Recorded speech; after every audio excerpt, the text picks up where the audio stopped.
uzao unaoumiliki ni uzao ulio wa sura ya jina lako wewe mwenyewe. Na huyu ni Andegunyu. Ninazungumza kuhusu uzao sehemu ya 20. Ndio kile unachokimiliki kwa halali ni kile kilicho cha sura ya jina lako wewe mwenyewe, popote pale ulipo. Uzao wa umiliki wako wewe mwenyewe ni ule ulio wa sura ya jina lako wewe mwenyewe, ikimaanisha ni ule uzao wa jina lako wewe.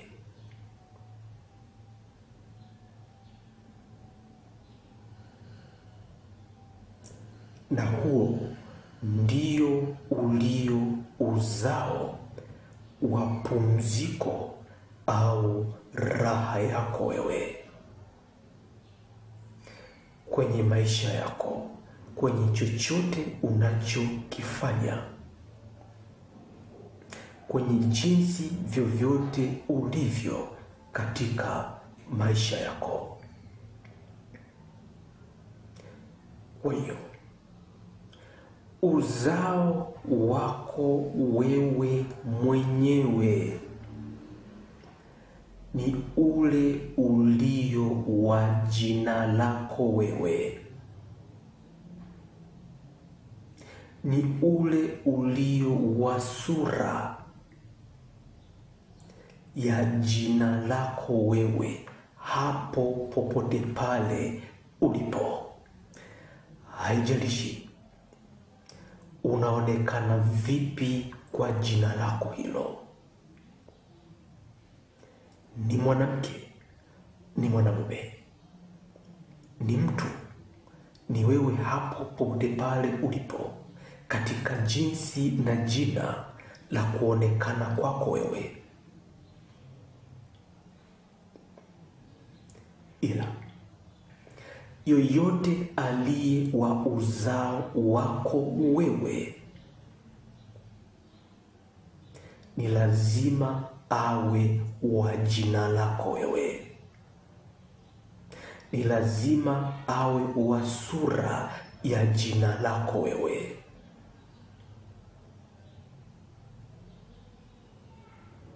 Na bila shaka popote pale ulipo unao uzao wako wewe, ndio maana upo hapo.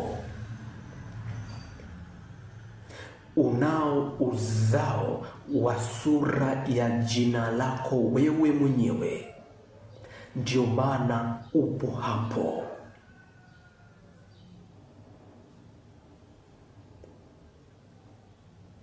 Ndio maana chochote kile unakiita cha kwako, ikimaanisha ni sura ya jina lako wewe.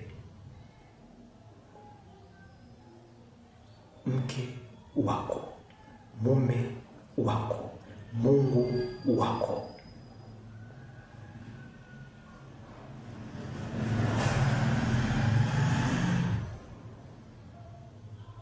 Unakiita chochote kwa jina lako.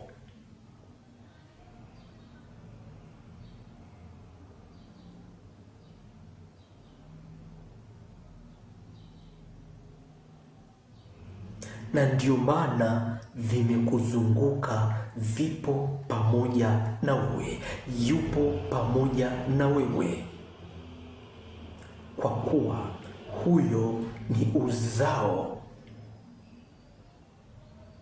wa sura ya jina lako.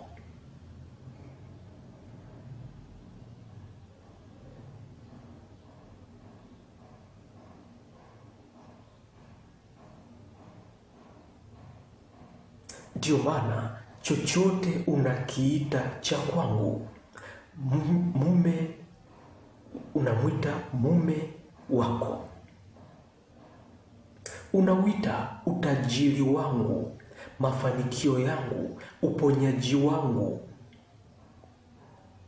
Kila kitu unakiita kwa ubinafsi wa jina lako.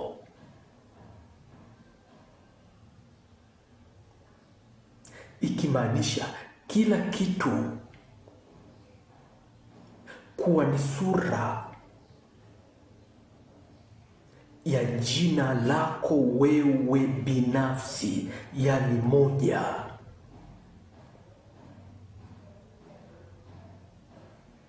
Nacho hicho ndio kuwa ni uzao wa jina lako. Ndio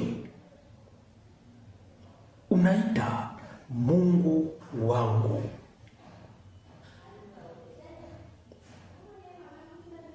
mtoto wangu. Ndio kila jambo umeliita kwa ubinafsi wa jina lako, na huyo uliomuita kwa jinsi ya ubinafsi wa jina lako ndiye aliye sura ya jina lako, ndiye aliye uzao wa sura ya jina lako wewe. Ndio huyo, hicho ndicho unachokimiliki.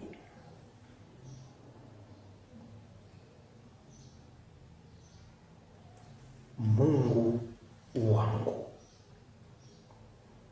familia yangu, taifa langu, dini yangu, dhehebu langu, wanyama wangu, mifugo yangu, kila kitu umekiita kwa jinsi ya jina, vyote umeviita kwa jina la ubinafsi wako.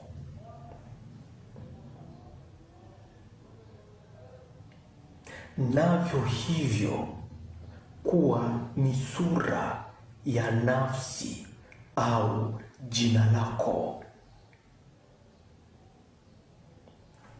moja lenyewe.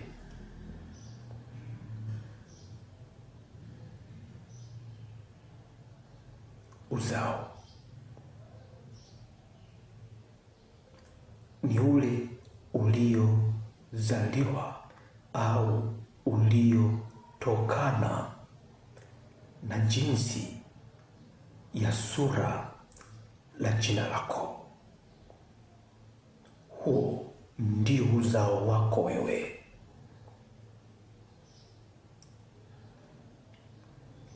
Kwenye familia hiyo umemuita huyo wa kwako, mzazi wa kwako, mtoto wa kwako. Hao walio wa kwako ndio walio uzao wako, walio sura ya jina lako wewe, pasipo kujalisha ni nani, uko vipi, unaonekana vipi kwa jina hilo lilo nalo.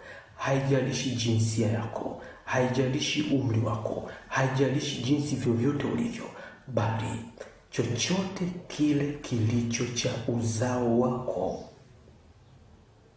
ni kile kilicho na sura ya jina lako. Na popote chochote kilipo ndicho kilicho uzao wako, kwa kuwa hicho ni sura ya jina lako wewe. Haijalishi kiko wapi, haijalishi ukubwa wake upi, haijalishi utisho wake upi, haijalishi kiko vipi, bali chochote kile katika jinsi ya jina la kuonekana kwake, huyo ndiye aliye sura ya jina lako wewe hapo ulipo. Kimaanisha huyo ndiye aliye uzao wa jina lako, uzao wa umiliki wako wewe mwenyewe. Baba yako, mama, mtoto, mzazi, kijiji, taifa, wanyama, mimea, dini, dhehebu, neno, kila kitu katika jinsi ya jina lake ndicho kilicho cha uzao wako wewe, ndicho kilicho sura, ndiye aliye sura ya jina lako wewe mwenyewe popote pale ulipo.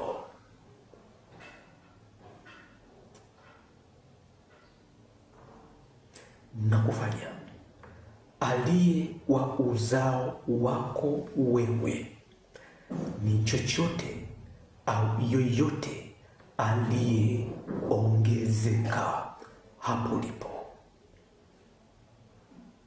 au ni popote ulipoongezeka hapo ulipo. Haijalishi ameongezeka au haijalishi umeongezeka, bali yoyote yule kwa kuongezeka kwake au kwa wewe kuongezeka kwake,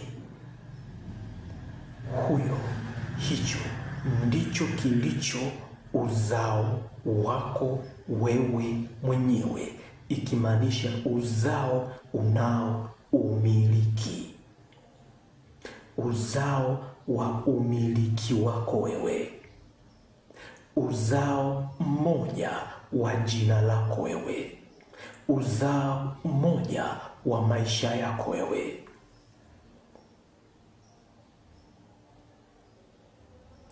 Kwa hiyo haijalishi nini kimekuzunguka, ni nini kipo, ni nini unakitazama, haijalishi ni nini unakisikia, haijalishi ni nini kiko wapi, bali ni cha kwako wewe mwenyewe, ni cha umiliki wako wewe mwenyewe, ni cha jina lako wewe mwenyewe, ni cha jina lako kamili wewe mwenyewe hapo ulipo. Ndio, haijalishi wamejikusanya wangapi wakaketi katika jina moja taifa, hilo taifa kwa mwonekano wote ni sura ya jina lako wewe, ikimaanisha ni uzao wako wewe. Kwa taifa hilo kuongezeka kwako au wewe kuongezeka katika taifa hilo,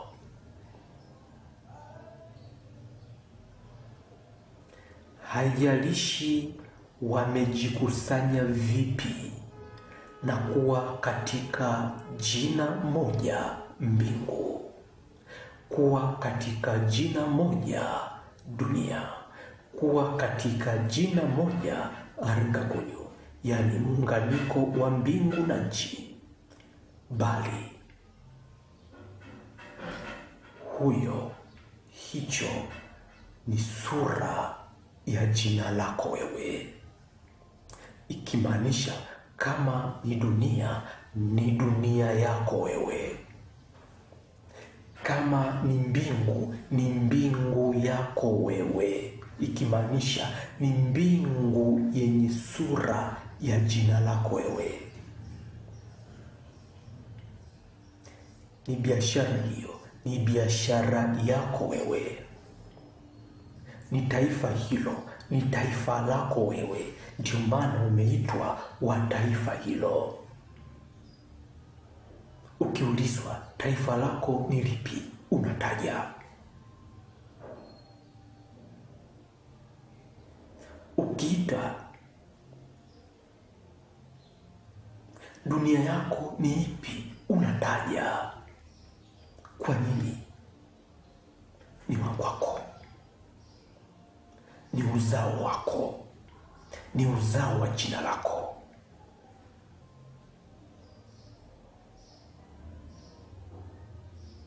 Ukiulizwa Mungu wako ni upi, unataja, kwa kuwa ni uzao wa jina lako.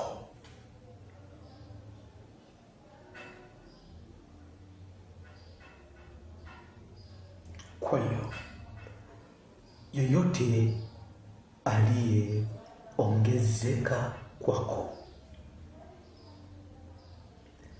au yoyote wewe ulipoongezeka kwake, hicho ndio aliye uzao wako wewe mwenyewe, uzao wa ubinafsi, nafsi yako, roho yako, muonekano wako kwa jina hilo ulilonalo. Ndio maana imekuwa kukawa na uzao mmoja wa jina lako husika. Uzao mmoja wa jina lako husika, kwa kuwa chochote yoyote si uzao mwingine kwako, bali ni sura ya jina la uzao wako.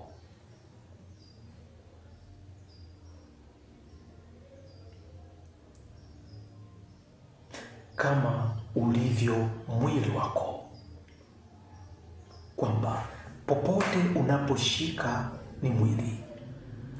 Haijalishi umeshika ni mguu ule si mwili mwingine katika mwili wako, bali ni sura ya jina la mwili huo wako.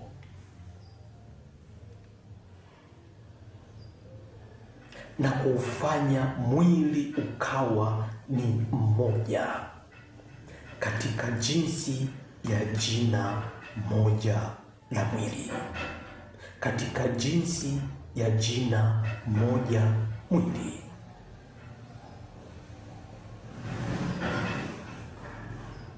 Na kufanya mwili usiwe na utengano, kusema huu ni moyo, huu ni figo, hii ni bandama, haya ni macho, huu ni mdomo,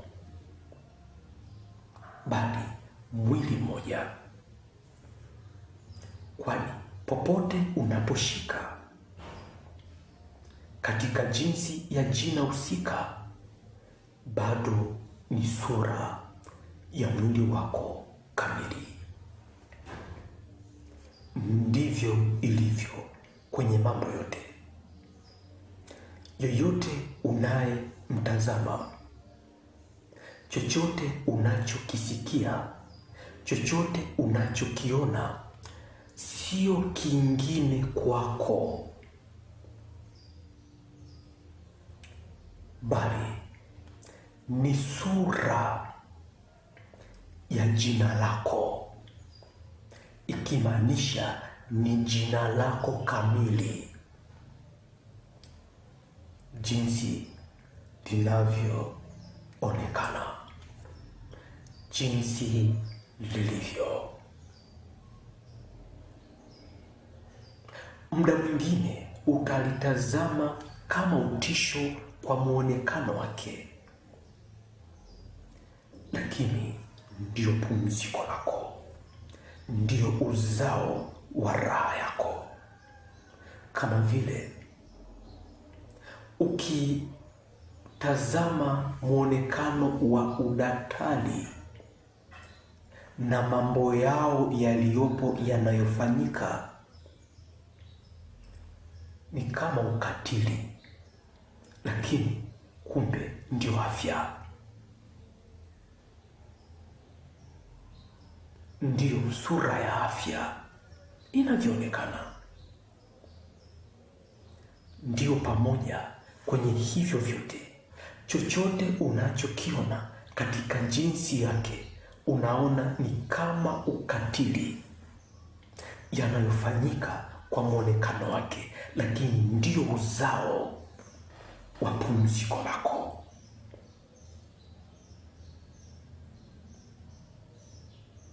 Wa kukufanya popote pale ulipo kuwa katika raha, yani pumziko la uzao wako. Maisha yako yote yakawa katika raha, yani pumziko, kwa kuwa popote pale ili uongezeke ni lazima uwe na maana na hapo, au hapo pawe na maana na wewe. Na kwa jinsi hiyo uwepo wako popote pale ulipo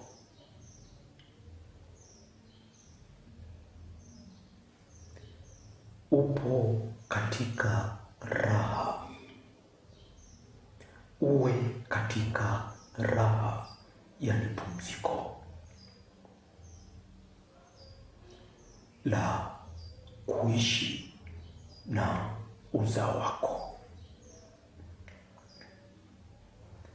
kuishi umiliki wa uzao wako, kuishi katika umiliki wa uzao wa jina lako, katika jinsi yoyote ya jina la kuitwa kwake. Familia, ndoa, taifa, dini, dhehebu, dunia, mbingu, wanyama, hali ya hewa, anga na kila kitu katika jinsi ya jina moja la kuitwa kwake.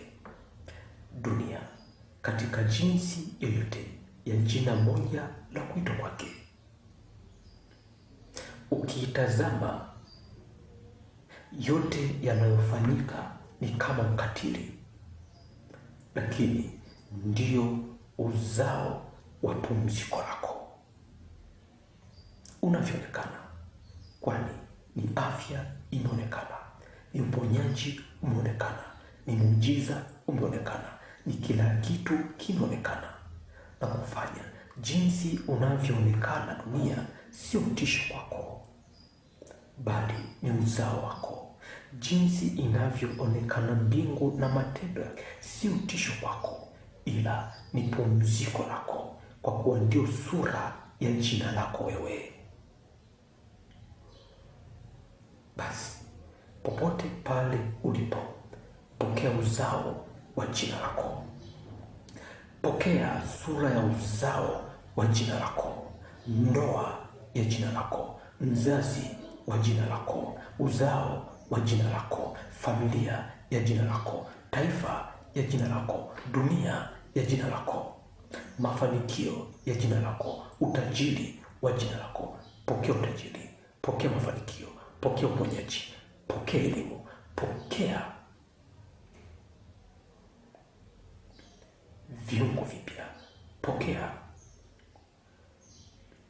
kizazi kipya, pokea mume, pokea mke, pokea uzao wa kuzaa. Nenda ukazae, pokea watoto unaowahitaji, yaani watoto wa jina lako. Pokea mashamba yako, pokea chochote katika jinsi ya hitaji, yaani jina lako lilivyo kwa muonekano huu. Pokea uzao wa jina lako, nimekupatia hapo ulipo na umekuwa kwako.